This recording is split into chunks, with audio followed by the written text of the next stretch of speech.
What is going on, beautiful people? Today, we're going to be talking about what happens if you go back to a narcissist. What happens to you and what goes on inside the mind of a narcissist if and when you go back to them. If you're new here, my name is Lee Hammock. I'm a self-aware narcissist, and welcome to another episode of the Narcissist Code.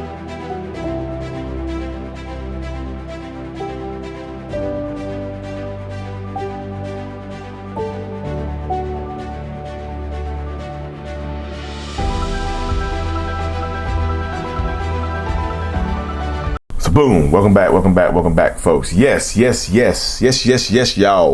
Narcissist. What happens if you go back? What happens if you take your happy ass back to the toxicity? What happens? What goes on? So before we hop into today's episode, y'all, make sure that you hit that subscribe button and turn on no notifications. If this channel, if you're interested, if you like it, you want to support the channel, subscribe. Thank you so much. But yes, what happens when you go back to a narcissist? Like, first of all, narcissistic people are always looking for ways to avoid shame, to get rid of the shame that they feel for whatever they have done to you to make you leave, right? When you go back to a narcissist, in their minds, the shame is like you are vacuuming up the shame and taking it away. Because if you come back to me, it's clearing me up. It's validating that I was right in my behaviors, or that my behaviors were not as bad as you made them out to be, because you made my behaviors out bad, not me, not I. It's like you made my behaviors out to be worse than they were.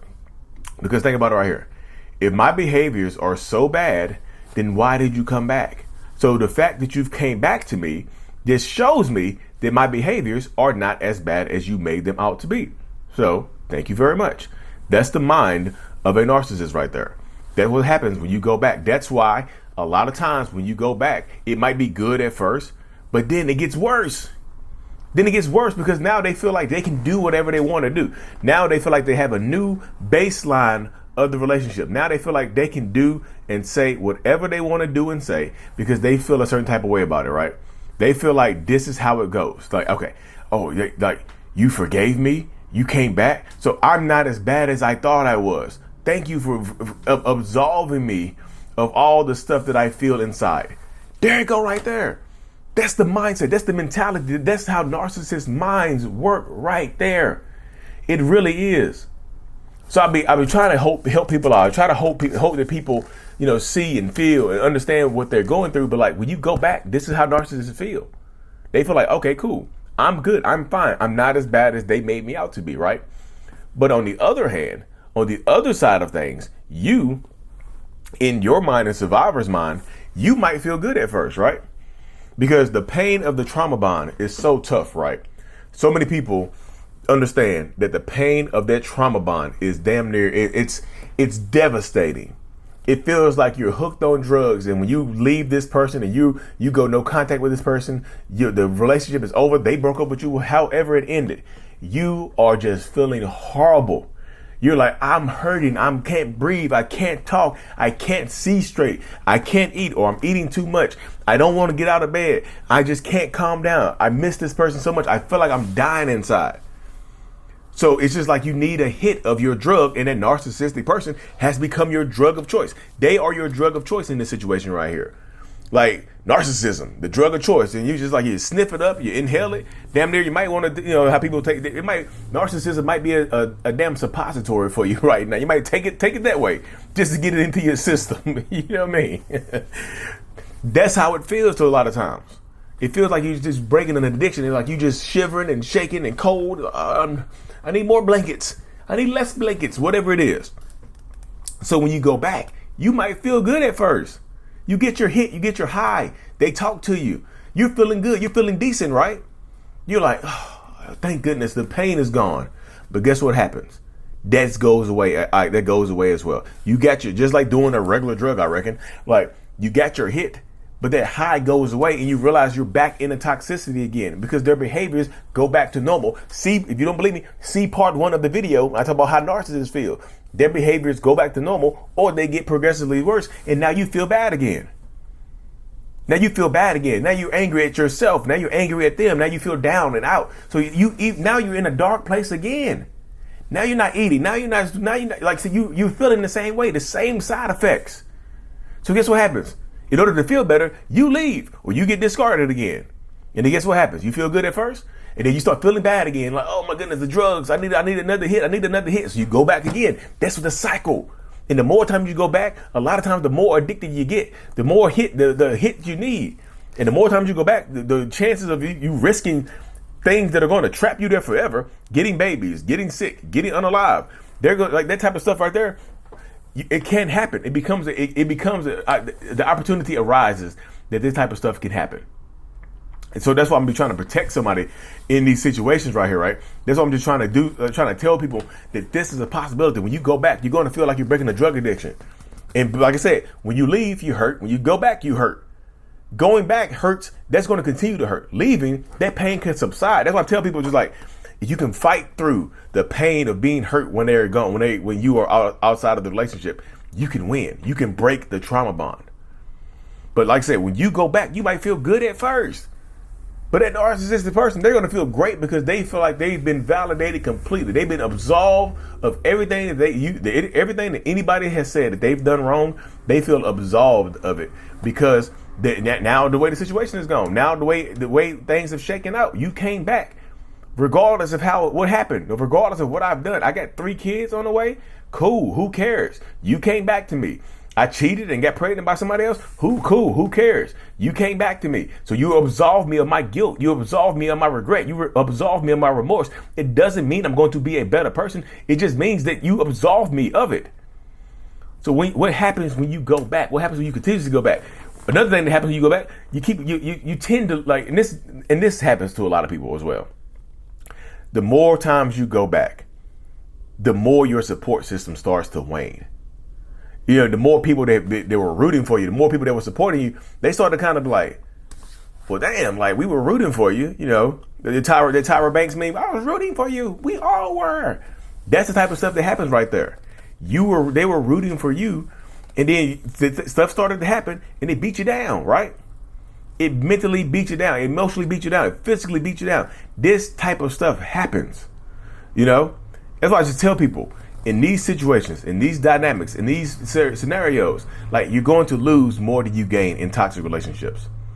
So what happens when you go back? Your family and friends, you might feel like they're abandoning you or they're turning their back on you, but a lot of times they are just choosing themselves because they hate to watch you do this. They hate to look, oh, you going back? Oh, you going back? Oh, damn. Well, if you go back again, I can't talk to you anymore. What do you mean? You're not friends anymore? I can't be around you while you watch. I can't watch you destroy yourself. I can't keep watching you do this. And you'll be sad. And guess what? You still go back. And then their friend holds their boundary, and they don't talk to you anymore. Your mom, your dad, your brother, your sister, whoever it is, they don't talk to you anymore. Now you feel like you're super isolated with the narcissist, right? Because nobody else is talking to you but them, and you can't complain to anybody else but them. And you know, narcissists, they don't want to hear that. What narcissist wants to hear you complain to them about them? That doesn't even make any sense. What narcissist do you know on this planet wants to hear you complaining about them to them? None. There's no. I don't know one. I could be mistaken. I don't know of a narcissist that wants that to happen. I absolutely do not.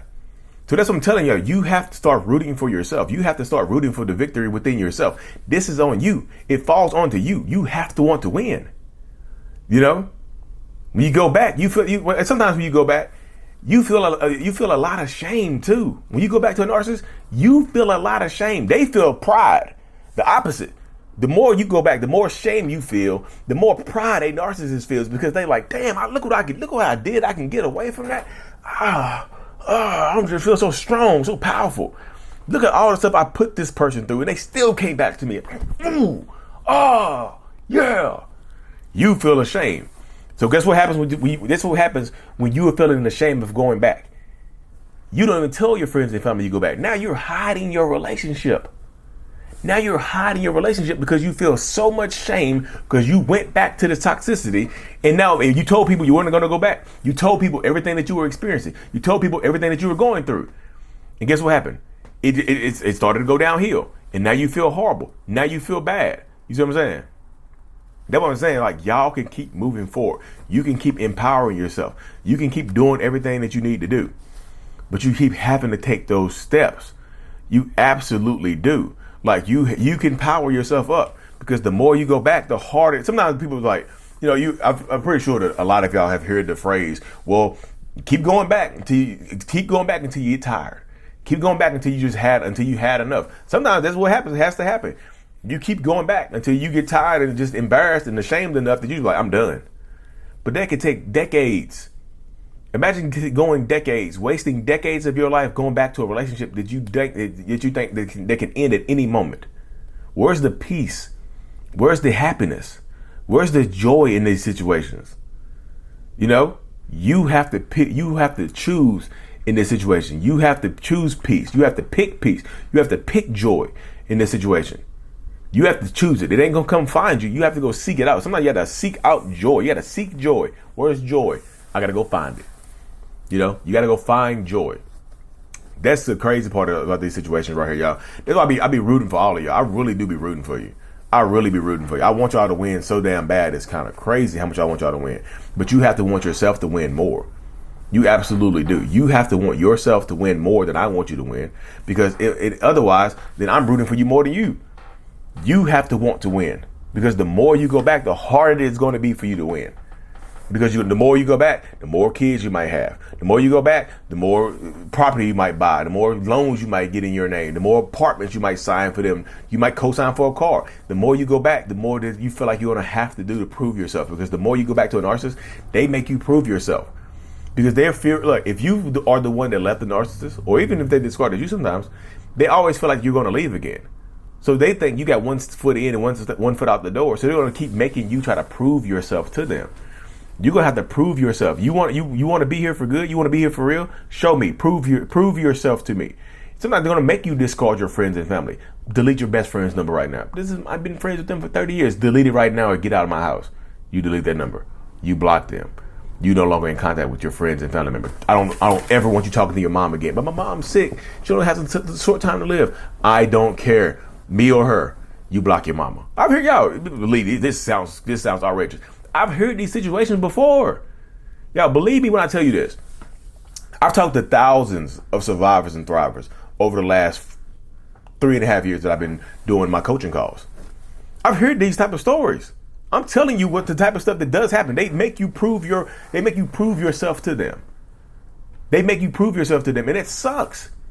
It sucks to have to prove yourself to somebody, prove your love to somebody, and it never will be enough. They'll always ask for more, because once you do one thing, they feel like they can get you to do anything.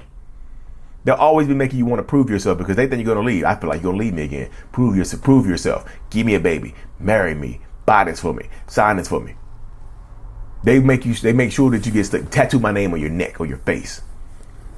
You see how that works right there, y'all? I want y'all to win so damn bad. I really, really do. But you got to choose. You have to want yourself to win.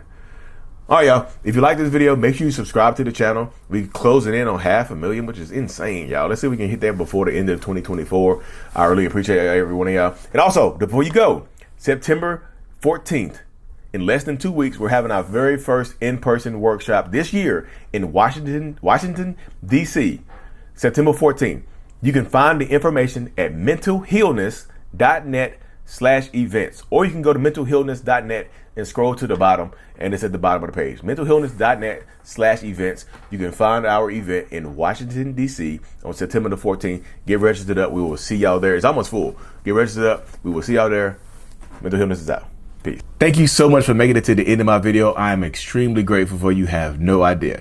If you haven't already, make sure you go ahead and subscribe to the channel. Helps reach more people. And click on the screen to watch another video or to browse through another playlist. There's also a link on the screen to check out my courses and my support groups to help you heal and understand what you've been through. Thank you so much again. I will see you in the next video. Peace.